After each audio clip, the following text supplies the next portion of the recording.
Shrimp. Do the Pistol Shrimp.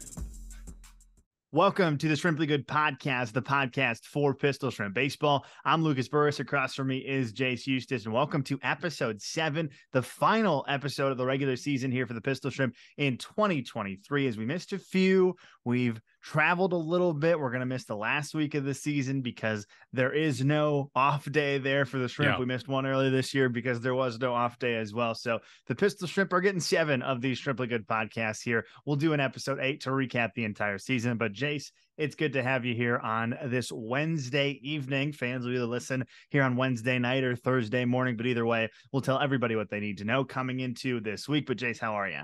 I'm doing good. Obviously, a really good road trip that we'll get into for the Pistol Shrimp. And it seems like the season just started, but here we are really on that home stretch for the Shrimp, just trying to fight their way back, get into those playoffs. Yeah, it feels like we were just talking about the start of the season. Then It felt like the first half had just ended. That's what really gets me. It feels like the first half just ended. And now we're here with just a little bit over a week left of the second half and the entire season. The Pistol Shrimp are still in it. That's the exciting part. They're over 500 in the second half of the season. We'll talk all about that when we look at the Pistol Shrimp record, but they're coming off a real nice stretch, and we'll jump into what we always jump into to start the Shrimply Good podcast. We'll talk about the 6 games the Pistol Shrimp played this week, with the Pistol Shrimp playing only 2 of them at home, but the Pistol Shrimp really helped their away record on a road trip this week. We'll get to all that. We'll start with a tough loss for the Pistol Shrimp in this one. We're starting on Thursday. We'll take you all the way to Tuesday for those 6 games. And on Thursday, July 20th, the Pistol Shrimp started off this second to last week or third to last week, however you frame it in the mind of the Shrimply Good podcast, with a 6-1 loss to the Burlington Bees at Schweickert Stadium. Yeah, this was just one of those games where the Shrimp offense, they really just couldn't get going in this one, just mustering the 1 run on 4 hits. The Bees, as you said, took this one 6-1 in Peru. The Bees scored 5 runs in between the 3rd, 4th, and 5th innings, as it never was really in doubt. And that one, they had more than enough to take down the Shrimp in a game that was just really dominant pitching staff on their end for the Bees, really going out there and getting the job done. David Andolina, he got the start for the Shrimp, 4 innings, 4 hits, 3 earned runs, 2 walks, 6 Ks. So really good. And Joey Cicola had a really good outing as well. 4 2/3 innings, 5 hits, 2 earned runs, 1 walk, 6 Ks. Then we saw Zach Lane come into the ball game there at the end. He got a third of an inning of work with that knuckleball of his, got a strikeout to get out of that. Zach Lane was also 0 for 2, but with that RBI on the offensive end for the Pistol Shrimp. Really the only thing offensively, with 4 hits, you got Brendan Comerford. He was 2 for 4 with a run. He's really been on a nice stretch as of late. He's kind of got things going there. Kashimoto and Jackson grabbed the other 2 hits in this game, where you got to give a lot of credit to the Bees pitching staff. Really from starter to bullpen, it was a dominant effort for them, and they shut down that Shrimp offense. Yeah, and this one here for the Pistol Shrimp, just not enough on the offensive side was the bottom line in this one. A few good performances, like you said. A big shout out to Brendan Comerford, who a little bit of foreshadowing in this game for the Shrimp. In a loss, we saw some foreshadowing. Foreshadowing number 1 was Zach Lane getting a little bit of work on the mound. Foreshadowing number 2 was Brendan Comerford grabbing 2 hits in this one. So those were the big notes of how this week started in a loss, what the Pistol Shrimp are going to look to do. But this was a big loss for the Pistol Shrimp, as they moved a game back of the Burlington Bees with the loss here. That was the 2nd straight loss against the Burlington Bees as well. So the Pistol Shrimp just not enough in this one against the division rival, which has allowed the Bees to stay ahead of the Pistol Shrimp in the standings, even through what has been a really good week for the Pistol Shrimp. But a 6-1 loss at Schweickert Stadium. Had to take a little revenge the next day, and the Pistol Shrimp were able to do so with a 4-3 win over the Burlington Bees. Only the 3rd 1-run victory of the season for the Pistol Shrimp, but a huge victory at Schweickert Stadium. Yeah, we documented it both on the broadcast and in the podcast how bad the Pistol Shrimp have been in those 1-run games. They bounced back in a big way in a hard-fought, well-played 1-run victory over those Bees, something the Shrimp have struggled with all season. In this game, the offense, they did enough, but it wasn't an explosion that we kind of sometimes expect from the Shrimp when they're able to go out there and get those wins. Scored only 4 runs on 6 hits in this one, but behind a locked-in pitching staff, it was just enough to grab that much-needed win there at home. Shrimp scored 3 in the 3rd inning, added that 1 more in the 6th to hold on for that win over Burlington. Evan Clark was fantastic getting the start in this one. 5 1/3, 2 hits, 2 earned runs. Really, those 2 earned runs was just 1 pitch he'd like to have back that was sent over the wall for a 2-run home run. Other than that, was absolutely dominant. 2 walks, 7 strikeouts. Daniel Vo got an inning of work, 1 inning, 2 hits, no runs, no walks, 1 K. And then he just went to that 2-headed monster there at the end of that bullpen. Jason Shanner, an inning of work, 1 hit, unearned, 1K, and then Sebastian Gonzalez, 1 2/3 innings, 3 hits, no runs, no walks, 3 Ks. Chance Resetich, 1 for 4, got a couple of RBIs. Luis Perona, 2 for 4 with a run, including a double. And Zach Lane, 1 for 3 with an RBI as well. Worthington and Geiselman collected the other hits, while Isaiah Hart knocked in the remaining RBI for the Shrimp. That was all they needed. This was a well-played ball game, really on both ends, and the Shrimp needed to win badly, and they got it. Yeah, for the Pistol Shrimp in this one, we've seen a few times this season where the pitching staff will come out and set you up for success. But a lot of times in those games, the Pistol Shrimp offense decides we're either going to end this one early or we're going to score a bunch of runs. So really our focus shifts of, hey, that was a great pitching performance, but the offense just put up 16 runs or just put up 9 runs on 16 hits. So this was a game where we really got to focus in on the pitching staff of the Pistol Shrimp, led by the newcomer who's a veteran of 2 years ago in Evan Clark, but then our really good guys this season. Those are the 3 best pitchers in the Pistol Shrimp, along with David Angelina, Vogue, Shanner, and Gonzalez this season. The Pistol Shrimp just threw out their best arms in 1 inning of work for each and let Gonzalez finish it off that game. And that's what the Pistol Shrimp needed in this one. And it was a really good performance after the starter for the Burlington Bees, who ended up taking the loss, just had a great performance himself, going 5 innings of work, but just enough offense in this one. That's kind of what we like to see as we move towards the end of the season. That's how playoff games are played. That's how big games are played against division rivals. You just need to do enough and you need to rely on your pitching staff. That's what the Pistol Shrimp were able to do against the Burlington Bees, 4-3. And that set the Pistol Shrimp up for some success. You finish that last game at home before the road trip with a victory. You're up on your high horse. You're feeling good going into what we knew was going to be a tough stretch for the Pistol Shrimp on the road. 4 games on the road is nothing to balk at for any team. Any team can go on the road in 4 games and go 0-4. That's just how road games work anytime in the game of baseball. But the Pistol Shrimp knew they were going to face 2 tough opponents to end and start the road trip in one of the best teams in the first, or I should say in the second half of the season, in the Thrillbillies, and one of the best teams overall in the Cape Catfish. You knew you had the Jackson Rockabillies there in the middle who have had a tough season. Hopefully the Pistol Shrimp would take advantage, and kind of the expectations was to take at least one of those games against the Rockabillies. But the Pistol Shrimp just kept the good vibes going and jumped out with a just punch to the mouth of the Thrillbillies in this one, and ended up winning 16-6 in this one off of a huge 6th inning that followed a huge 4th inning for the Shrimp and a 16-3 victory over Thrillville. Yeah, absolutely. And something that can't be lost to in the road trip. Obviously, as you mentioned, it's tough to go on the road in general, but just 2 unfamiliar ballparks. 2 ballparks the Pistol Shrimp have not been able to take a trip to yet, in Thrillville and then in Jackson, able to go down there and be able to perform. You know, they got things going there on Saturday. It was really great to see. Shrimp scored 16 runs on 19 hits in that game, where the game was actually tied 2-2 heading into the top of the 4th. Then the Shrimp scored 5 in the 4th, 1 in the 5th before exploding for those 8 runs in that 6th inning en route to a really nice win. Cody Kashimoto, 4 for 5, 3 runs, a couple of RBIs, and a double. Luis Perona, his hot stretch continues. 3 for 4, 2 runs, 2 RBIs, a double.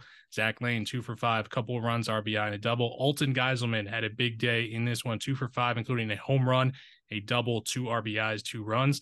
And then Brendan Comerford, man, he continues to just hit the baseball. 3 for 3, 2 runs, 3 RBIs, including a double. Every Shrimp starter grabs at least 1 hit in this one. 8 of 9 starters collect an RBI offensively as well. And back to really good pitching performance, like you said, that kind of got lost in the offensive explosion. But Daniel Strom, 5 innings of work, 2 hits, 2 earned runs, 4 walks, 3 Ks. The Rivers Scott, 2 innings of work to finish this one off, 2 hits, 1 earned run, with 0 walks and 2 Ks. This was a great starting pitching to a great offensive output for the Shrimp. It just overall was a really nice to win, especially against a really good team in Thrillville, who's been on a run as of late. Yeah, a perfect game on the road for the Pistol Shrimp. You score 16 runs on 19 hits. You spread the offense around. You only give up 3 runs to a very good offense. You're on the road in this one, and you commit no errors on the defensive side. So just a perfect game for the Pistol Shrimp. That was really what started this good stretch for the Pistol Shrimp. That was win number 2 in a row for the Pistol Shrimp, and you're just going to keep it going. That is what the Pistol Shrimp needed to do. You know, come off the win in Burlington. If you enter that road trip coming with a loss, you never know what you're going to get. But you enter with a win, and then you come against the good team, the team that's been one of the best teams in the second half. You pick up that victory, and then you're really up high against the team in the Jackson Rockabillies, who had just lost a majority of their team. The Rockabillies entered 17 new guys on their roster, took 15 off. It was a completely different Thrillbillies team. Now there's a few regular guys there. Their 3-hitter was really good over the 2 games against the Shrimp. That's McCutcheon for the Thrillbillies, but the Pistol Shrimp did just enough in 2 games against the Thrillbillies, but they started off with a really nice performance in a clean game, similar to the Burlington Bees game just 2 nights ago, a 6-3 victory over the Jackson Rockabillies. And what was big for this game that I really like to see is it seemed like early on in the season, this type of game coming off of an offensive explosion, we kind of expect a letdown, just kind of that offense not really showing up and the pitching staff still performing pretty well, but the Shrimp just kind of find a way to lose that game. This time around, though, it was completely different. They went out there, they found a way to win the game. It was tight throughout. The difference was that 3-run 6th inning for the Shrimp. That would be the last scoring for either team in this ball game for the Shrimp to get the win. Will Worthington, he was 2 for 5 with a run, a couple of RBIs. Louis Perona, another 3 for 4 night, 2 runs, 2 walks as well. Tyler Dorsch, 3 for 5 with an RBI and a double. Kedron Kinsey, 1 for 3 with a run, a double, RBI, and 2 walks. On the mound, really, it was a committee for the Shrimp to get the job done in this one. It started with Gage Burdick. He went 2 and a third innings, gave up 4 hits, 2 earned runs, 3 walks, 5 Ks. Griffin Saleko, he went an inning and 2/3, 2 hits, no earned runs, no walks, 1 K. Justin Rios, he gets the win. He was really good out of the pen. 3 innings of work, 1 hit, 1 earned run, 1 walk, 5 Ks. And then you go back to Jason Shanner, 1 inning of work, clean, 1 strikeout. Sebastian Gonzalez, 1 inning of work, 2 strikeouts, clean, get it done. And that was all the Shrimp needed to get that 6-3 victory there in Jackson. Yeah, 2 tight games where you did the blueprint. Like I said, you faced off against the Burlington Beat. It showed you the blueprint, and you just scored a little bit more against these Jackson Rockabillies in this one. But similar results on the pitching and defense side of things in this one. Only 1 error for the Shrimp. Limited game. Both teams played very well in beautiful Jackson Baseball Stadium as well. Just a gorgeous ballpark down there in Jackson in front of a nice crowd. You know, it feels a little small. Both these games, there's about, I don't know, the Pistol Shrimp probably saw about 5,000 fans on this 4-game road trip, and it didn't feel like it in the first 2 stadiums because they're so huge. But it was just great atmospheres for the Shrimp, huge ballparks, beautiful venues, and Thrillville and Jackson did a great job. But the Pistol Shrimp come off a real nice, as you said, explosion of the offense to go back to, hey, what you're going to do in a playoff game, what you need to do towards the end of this season, and just scrap out a victory and some really good performances again for the Pistol Shrimp. But you did it again the next night, but this was one of the most exciting first innings I've ever seen. It was a crazy stat. I've never seen it before. The Pistol Shrimp beat the Jackson Rockabillies 11-4 in this game because they scored 10 runs in the top of the first inning. Yeah, if you missed the start of this ball game, you kind of missed the entire ball game. Let me tell you, there was nothing else that happened after this. There was 4 position players who pitched. The Thrillbillies just scratched across enough runs. The Pistol Shrimp offense went silent after scoring 10 runs. So this was it. We can talk about the first inning, and that was what happened in this game. Yeah, it was one of those games. Obviously, the offense, they wasted no time getting going. But then, like you said, it was just kind of, all right, job done, mission accomplished. Yeah. We scored our 10 runs. We're good to go. But as far as the overall numbers, how they look, Louis Perona, 2 for 4, couple runs, 2 RBIs, 2 doubles. Chance Rossetich, 1 for 3 with a couple of RBIs. Christian Graves was back in the lineup, and he delivered 3 for 4, run, RBI, and a double. Toby Jackson, 2 for 5 with a double, a triple, and an RBI. And then Brendan Comerford, another 2-hit night for him, 2 for 5 with a run, 2 RBIs, and a couple of doubles as well. And then, as you said, Kinsey kind of put a cherry on top with a solo shot there in that 8th inning. That was the only run that they scored outside of that first inning. Shrimp offense kind of put this one out of reach in that first inning. You went in starting David Andolina. I don't think the approach was to pull him after 2 innings. Well, he was scheduled just to open. So it actually worked out really well for the Shrimp because David Andolina just scheduled to open. He is scheduled to pitch either tomorrow for the Shrimp or one of the games at home. So Andolina scheduled to open, only needs 2 innings. He can't pick up the win, but it ended up working out really well for the Shrimp because we had a lot of guys there, and it's a good time to speak up here because we brought 10 pitchers on the road trip and we ended up pitching them all, which was really good for the Pistol Shrimp in this one. Everyone got work. Absolutely. Everyone was able to go on this road trip for the Shrimp. But really the plan of you come in, you're all right, Andolina's going to open. We're going to figure it out after that. And then you score 10 runs. All right. And it's like, well, we don't have to figure anything else. Andolina's going to open, and then we can just throw guys out there. Let's just see who wants to get some work in this game. So Sam Corbett ended up picking up the victory in relief in one of his better performances of the season with 3 innings of work, 4 hits, only 1 run, 2 strikeouts for Corbett. But then we saw 2 position players. So did the Rockabillies. They threw 2 positions. The last 4 pitchers of this game were position players pitching. So Zach Lane went 3 innings of work throwing a knuckleball and picked up 5 strikeouts on the mound for Zach Lane. Their 2 position players went a combined 4 innings. Jake Ferguson closed out this game with a clean inning of work as well. So that was kind of where I say, if you were listening to the broadcast, I don't know why you were at that point, because me and Daniel Strom, who was with me, was just trying to figure out what we're going to say for the next 9 innings after the Pistol Shrimp scored 10 runs in the first. But it was a fun little broadcast there as a fun game for the Shrimp, seeing the Jackson Rockabillies in that beautiful stadium as well, and picking up just a blowout victory. 10 runs in the first, that's all you need. Yeah, no, absolutely. And obviously what Jackson did, kind of fighting back, making that go 9 innings, but it was just one of those games that it was never in question for the Pistol Shrimp, put that one away early. And it's exactly what they needed to do, go out there, kind of get another easy win off of a couple of tough wins, or a couple closer wins, I should say, earlier on in the week. Go out there and just put that one out of the way early.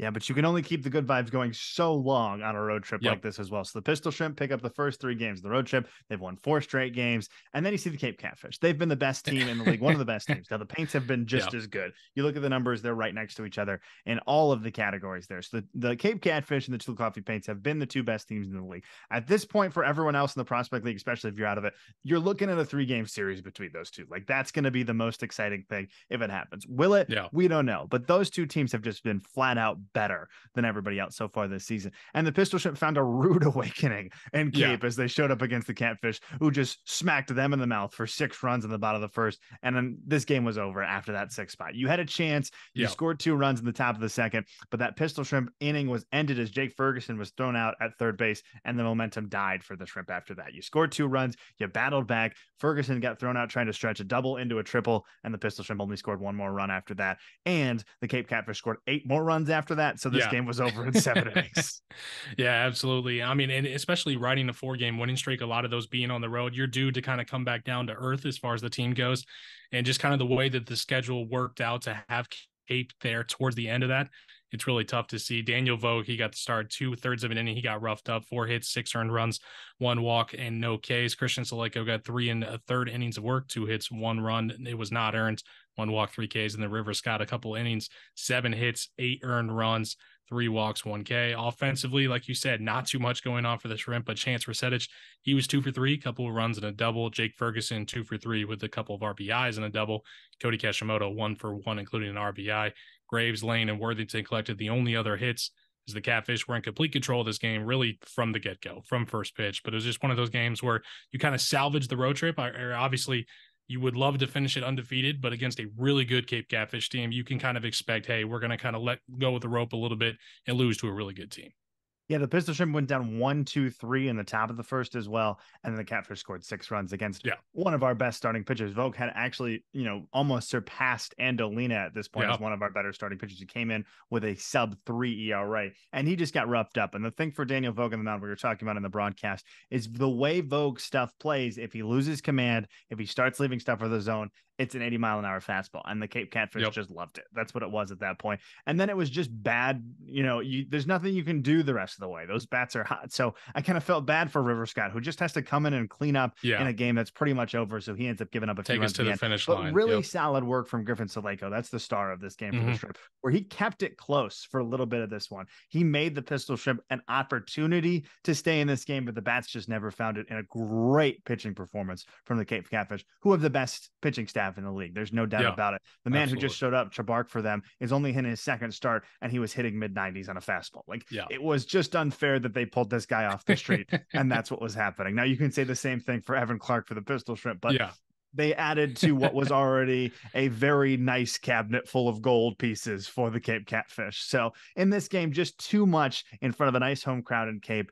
You're coming off the end of the road trip. Not everything's going to be clicking. Everyone's tired. Everyone's sore. And the Catfish had just come off an off day as well. So everything in this game was like, you just got to let it go. That's how the Pistol Shrimp kind of took it in the end of this one. All right, that's the best team in the league. They just beat us. Let's take that 5-hour bus ride home and not feel bad about ourselves. We just run 4 straight games and are 4 out of 5 in our last 5 games. So good work for the Pistol Shrimp across this entire road trip. Really good work. There's a few shout outs, and we'll get to them in the players of the week for the Shrimp. But there's one I want to mention right now, because we're not going to talk about. There's Brendan Comerford, who has just been absolutely rising for the Shrimp as of late. Really a key bat on this road trip for the Pistol Shrimp. Really good work for him in this one. Jake Ferguson has really turned it on as well for the Shrimp as of late. We saw Chance Resetich have a nice night a few times in this road trip, especially in his home ballpark at SEMO. So really what I liked on this road trip for the Shrimp is a few fresh faces really made a big impact for the Shrimp,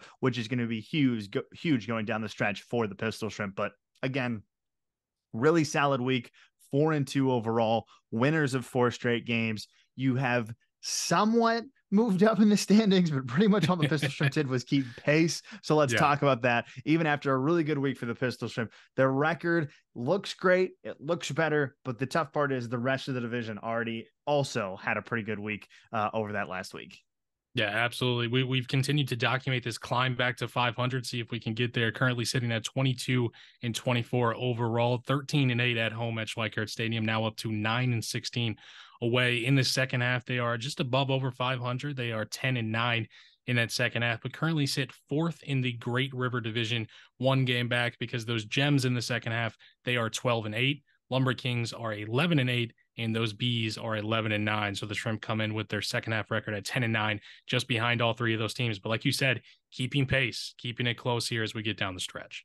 Yeah, we talked about it all week on the broadcast as well. It's the number of losses that we're looking at. If the Pistol Shrimp can keep pace in the loss category, good, and that's what they did. Now you want to move ahead, and the Pistol Shrimp started to climb up in the win categories, but they're behind on the number of games. That's the tough part. We have to see the Clinton Lumber Kings 4 times over the next 4 games. So that's just going to be what it is for the Pistol Shrimp. You're going to catch up. You're hoping you'll take at least 2 of those 4 games, and you can catch back up. But you have to see some losses from the Quincy Gems and the Burlington Bees. You got one from the Breeze, so you're tied in the loss column. You're good there, but you're not controlling your own destiny at this point. The Pistol Shrimp can continue to play good baseball, but we have to see some losses on the other side of the division for the Pistol Shrimp to make ground. That's just the bottom line. We talked about it for a few times of you have to do a winning streak. The Pistol Shrimp did their winning streak. They can do another one and it'd be really helpful. But you just won 4 games in a row, and all it did was let you keep pace. So that tells you where you're at right now is you don't control that destiny. So that's the tough part here for the Pistol Shrimp right now. But the good part for the Shrimp is those 3 games in the road make that road record look a lot better, because that road record could easily be 5-20, but now it's 9-16. So we're feeling a lot better on the road record for the Shrimp. Obviously, the home record's been good, and we have 12 games left, and we'll get to those 12 games left in the season. 6 at home, 6 on the road. So you're sitting good in that sense of feeling, well, 6-6 bottom line, you're good. Now you're going to need to do better than that, but that's where you're kind of looking at for the Shrimp of, all right, we've got some home games. That's good. All right. 4 wins, best case scenario, 6 wins. That's what you're looking at home. All right. What are we doing on the road? All right. We got some good teams. Pick up a few of those wins. You're going to be in a good spot. So that's what the Pistol Shrimp, you want to get in the math. That's kind of our job. The guys, the coaching staff aren't thinking too much about that right now. But from the outside perspective, as we explain it to you, that's what you're looking at. A few losses on the road aren't going to kill this team, but it's those home wins that the Pistol Shrimp need to pick up as this season goes along. You're looking really, if you want to crunch the numbers there of the 12 games left, the Pistol Shrimp really need to go about 8-4 over these games to really feel, if you go 8-4 over the last 12 games, you should make the playoffs. It's tough. Now, the Quincy Gems could also go 8-4, but that's where you're at right now. It's really going to be difficult to go 12-0, but you have to go 8-4. If the Pistol Shrimp go on a losing streak, it's going to be over. That's where we're at this point. It is the end of the season, 12 games wrapped. So that is what you need to know. But what you can know as well is the Pistol Shrimp, Jayce, are still really good on the statistics side of things. Yeah, we've been talking about it all season, how good these numbers look, and they continue to climb here as we get on the backstretch. A 290 team average, good for 3rd in the Prospect League. 406 OBP, 3rd in the Prospect League. A 428 slugging percentage, that is 4th in the league. We got 451 hits, 3rd in the league. 333 runs, 4th in the league, up to 90 doubles now on this season, good for 3rd in the Prospect League, and 5th in home runs too with 36. And then, like you said, on the offensive, or on the, not on the offensive side of things, on the pitching side of things, it's remained consistent. We've been about the 5th best pitching staff this entire season. We got a 5.38 ERA. That's good for 5th. Like I said, 416 strikeout. That's good for 3rd in the Prospect League. And then as far as that fielding percentage, it's been down there towards the bottom, and it's really hard to make up ground now with only 12 more games left to play. But a 951 fielding percentage, 15th in the Prospect League. But the good thing to see, 42 double plays, 3rd in the Prospect League for the Pistol Shrimp. So overall, the numbers besides that fielding percentage is really good. And it's kind of how we've talked about it for all these broadcasts and all these podcasts now, is how good the numbers look and how good the team has played. They just have found ways to lose more games than they've won. Yeah, and it's the bottom line at this point. We'll go back to the run differential as well. But before we hit that run differential, let's talk about that fielding percentage. We talked about it as well. It's not a bad number. It's not where you want to be, but most of the league sits somewhere between, I mean, most of the league does sit between 5 or 949 and 970. So you're not Yeah. far away. That's everybody's in that area. The team that it's in 8th in the league has just a 953 fielding percentage. So you're right there. Everyone's in the same region there for the Pistol Shrimp. So it's just kind of where you are at this point. But the tough part is the Pistol Shrimp have slotted themselves into, instead of where the best teams in the league make 0 to 1 errors in the game, the mid teams make 1 to 2. The Pistol Shrimp are in the 2 to 3 errors a game category, which is where it kind of hurts the team at that point. So you want to try to cut down on that as the season progresses, but that's just kind of where you've slotted yourself into on the defensive side of things. But again, the Pistol Shrimp run differential is still really good. And let me tell you, the Pistol Shrimp run differential is still really good after just losing by a blowout to the Cape Catfish. The Pistol Shrimp just lost by 12 to the Cape Catfish, and their run differential still looks fantastic, but the Catfish run differential looks even better because they just beat the Pistol Shrimp by 12 runs. So run differential categories in the Prospect League, or I should say leaderboard for the Pistol Shrimp, still 5th at plus 53, just behind the Danville Dans, who are at plus 60. Lumber Kings are at plus 75, and the Paints are plus 103, and the Catfish are plus 171. Now, we talk about how good those Clinton Lumber Kings, or I should say those Chillicothe Paints, have been, but I still kind of look at the Paints, or I should say look at the Catfish as the best team in the league just because of that run differential and what they've done so far. But the good news for the Pistol Shrimp is the Quincy Gems are a minus 16 in run differential, and the Burlington Bees are a minus 64. So that tells you that those teams, you're better than them. You should have an opportunity against them. And unless they hit a hot streak, you should have an opportunity to be better than them over the last 12 games of this Prospect League season. But again, the Pistol Shrimp have that knack of losing in one-run games. The exciting part over these 6 games we just played, you didn't lose a single one-run game. So that was really exciting for the Shrimp. Absolutely. You won one of them and you didn't lose any of them. But for the Pistol Shrimp, you're just looking to do enough this season, and you're being led by a lot of good players. But again, Jayce, we go back to those Prospect League leaderboards and why some of those teams were the Bees and the Gems, they have those guys leading the league in some of those hitting categories. Again, the Pistol Shrimp have no league leaders in the hitting side of things right now. Second straight week, not a single name finds those leaderboards. But again, this team has been led by their pitching staff this season, and we continue to see those 2 big names for the Shrimp on those pitching leaderboards. Yeah, absolutely. Offensively, it's been a little bit more offense by committee, but as far as pitching goes, it's been led by the big names up top that we've been talking about all season. Let's start with Sebastian Gonzalez and run through everything that he's done this season. Currently 3rd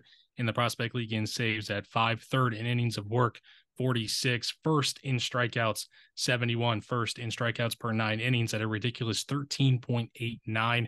Currently 1st in qualified ERA as well at a 1.57, and 2nd in WHIP at a 1.13. But then David Andolina, he's been really just consistent this entire season for the Pistol Shrimp. 1st in starts at 9, 6th in innings of work at 45, 5th in strikeouts at 52, 7th in K per 9 at a 10.40, and 7th in WHIP at a 1.42.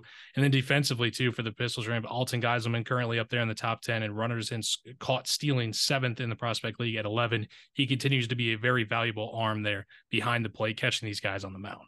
Yeah, for the Pistol Shrimp in the season as we go along as well, it's the reminder that some guys are just not qualified for the Shrimp who are making key at-bats and key starts and key innings pitched right now for the Pistol Shrimp. So that's the good news for the Pistol Shrimp. That's who's making an impact on this season. Are still very good players, but they're still riding Sebastian Gonzalez, Jason Shanner, Justin Rios, Daniel Vogue, all real close to those leaderboards as well in the top 10 of the pitching side of things. But then you look at those names that have made an impact. Ryan Bakes is still just outside of being a qualified hitter. If he was, he would be in that top 10 in terms of the average, but just not enough time played to make him one of the, top home run getters. But he is in the top 15 in home runs with his 5. Now, let me be clear. He is close to another big week and jumping into those leaderboards as well. But we lost Max Handren. He was our leader there. He left. He only did a little over half a season. So that's where you lose your hitting side of things. So he led you in the first half. We're seeing other people make those impacts in the second half.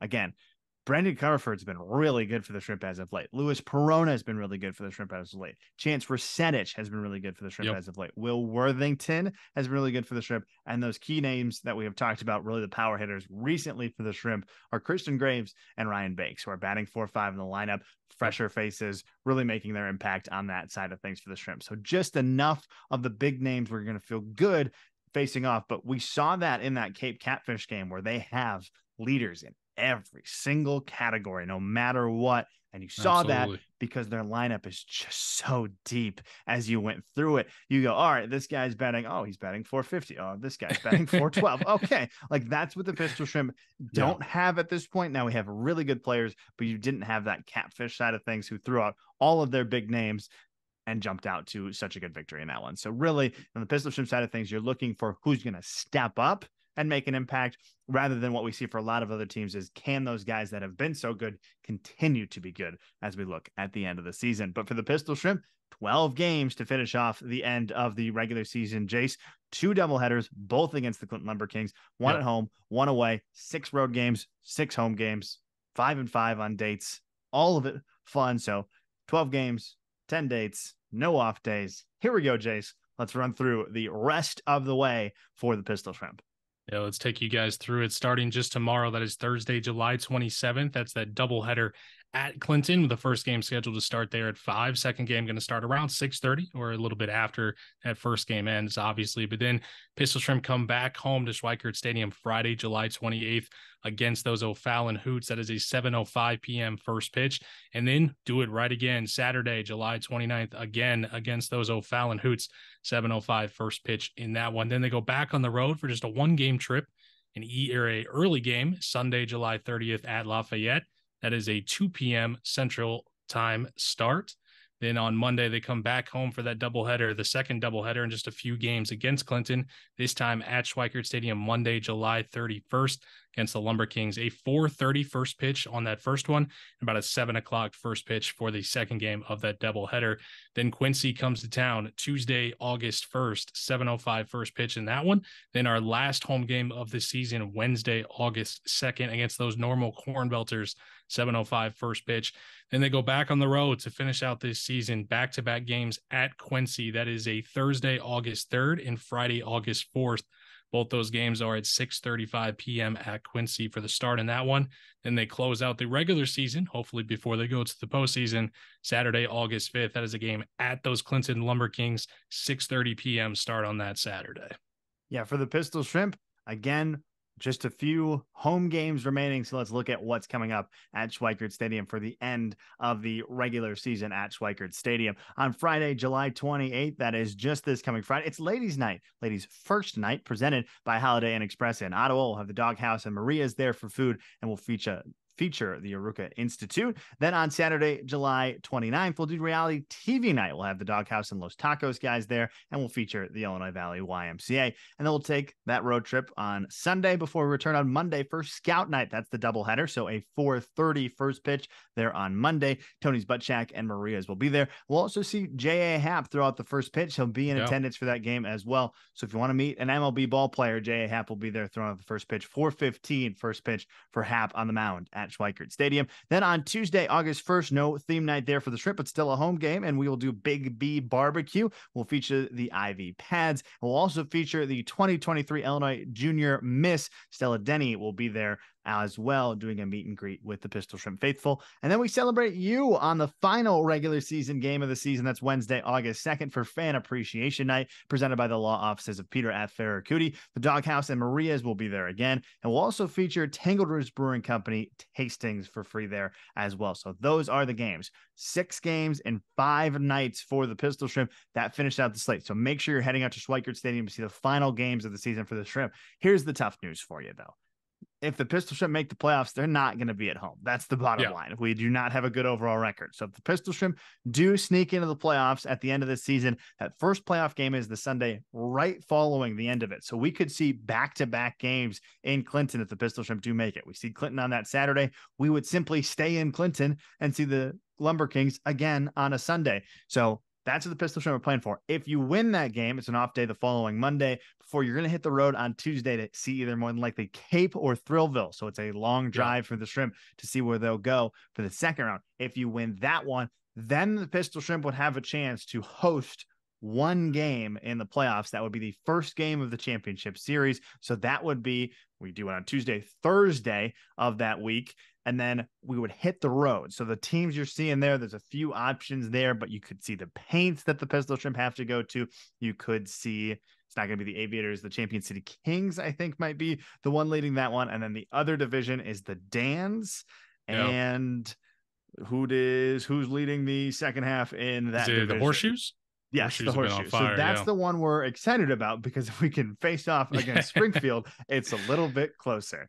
True. So that's the exciting part there for the Shrimp. It could be a fun one if we make it and see the Springfield Lucky Horseshoes. But right now, you're looking at it of being either the Danville Dans or the Chillicothe Paints, who have been playing really well. They're the first half winners. But first, you have to go through the Clinton Lumber Kings and then either the Thrillbillies or the Cape Catfish, more than likely there as well. So that's what's coming up for the Shrimp. That's an update, because we're not going to talk to you again. So if we make the playoffs, there's not going to be a, hey, we're doing this kind of thing. We're already going to be playing right after the end of the regular season. We jump right to it on that Sunday. So Pistol Shrimp, that's what's ahead. We'll make sure we keep you updated on all of our social media if that happens, and hopefully it does. But right now, the focus for us right now is the 12 remaining games, but the 6 at home on 5 dates that you need to come out and support the Pistol Shrimp at Schweickert Stadium. But Jayce, it's finally time for the best part of the Shrimply Good podcast. It's time to name the Shrimply Good Players of the Week, presented by Tangled Roots Brewing Company. Our hit of the week, just enough to beat out some really close teammates, but the leader in hits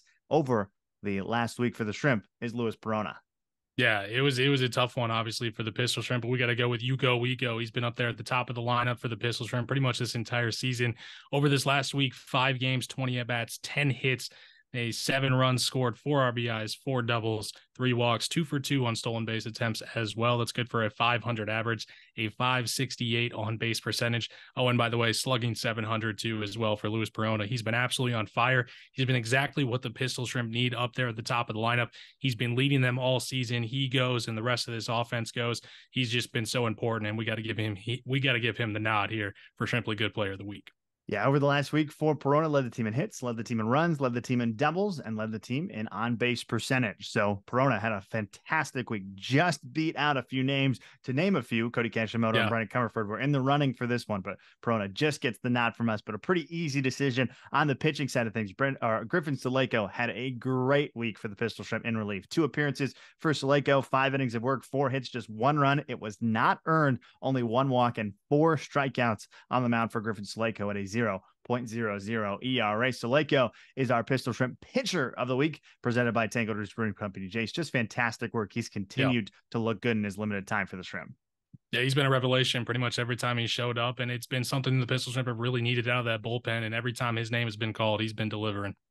Absolutely. But the Pistol Shrimp, again, it is the end of the season, Jayce. We just have about a week and a half. So we're sitting here on a Wednesday. You might listen or watch this on a Thursday, as we'll release it late on this Wednesday. But 12 games, 10 days, no off days. If you make the playoffs, it's directly after that. So the Pistol Shrimp have a long way to go.